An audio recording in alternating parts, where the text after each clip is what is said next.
Friday. Right now, though, a friend of Armstrong and Getty, Craig, joins us, our Obamacare attorney at law. And Craig, listen, having you on today was my idea, just in terms of the timing of it.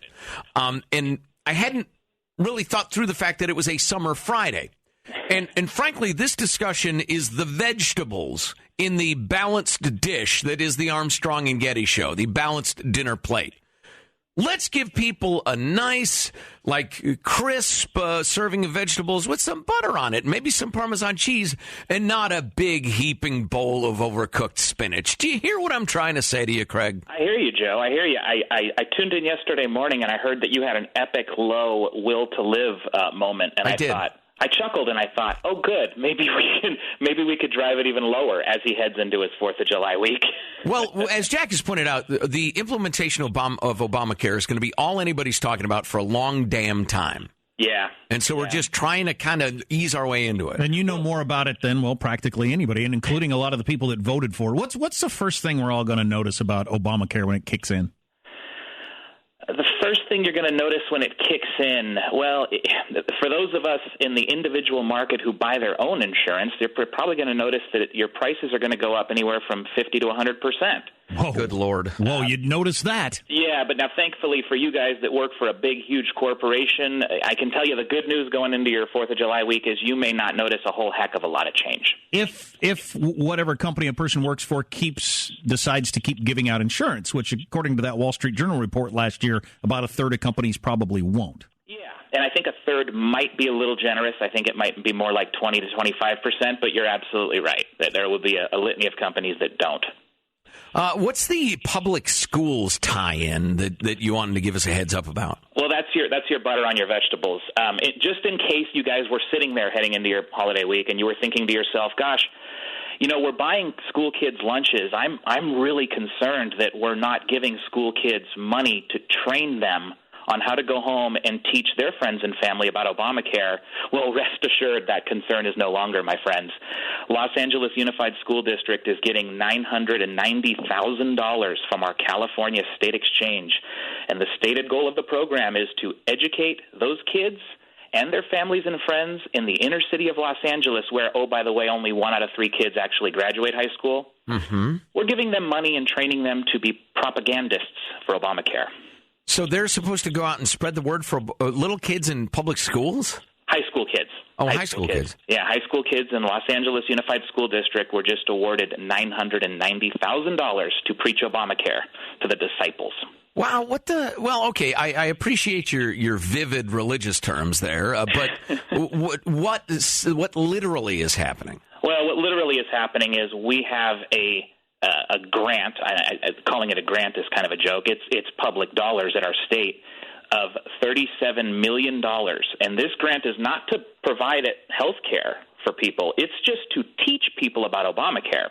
So there's 48 different organizations, and you can imagine that these are not right-leaning freedom organizations that are getting this $37 million solely for the purpose of going out over the next year and a half and promoting and educating about the virtues of state-run health care. Oh, yeah, I heard about this. Isn't the SEIU getting money and Planned Parenthood? They're all getting giant pots of cash to allegedly help everybody understand Obamacare. Exactly. The Black Health Network, the Asian Pacific Legal Center, the California NAACP, the Coalition for Human Rights, the list goes on. You got SEIU, Planned Parenthood. It's certainly not lefty politicians and lefty groups soaking taxpayers then shuttling the money back and forth. Back to their constituency. No, right. That's not what's going on. And you guys pointed out, I think last week, rightly, that we're gonna end up now spending millions of dollars because the federal government is going to enter into agreements with the NBA and the NFL for the same purpose. So my question for Nancy Pelosi is, she had to pass the law so we could see what's in it.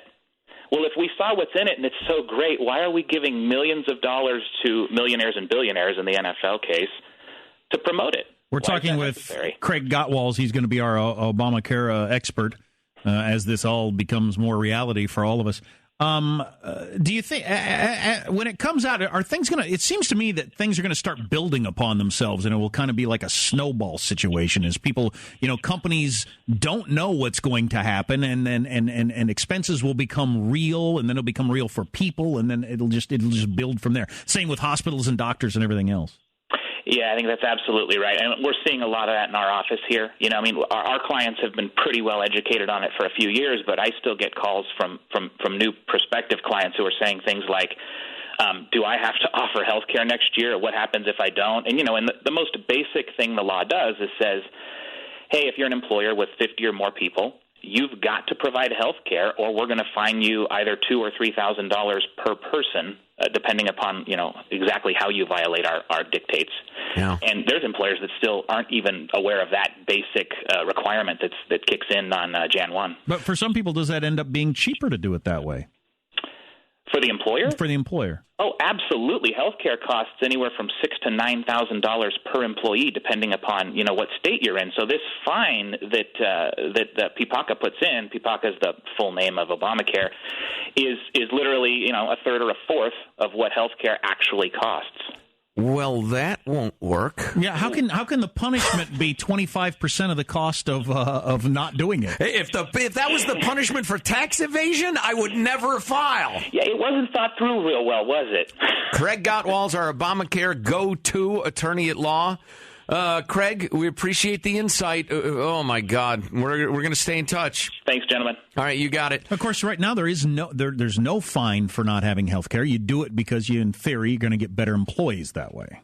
Right. Yes. Right. Yeah, the job market demands it if you want good folks.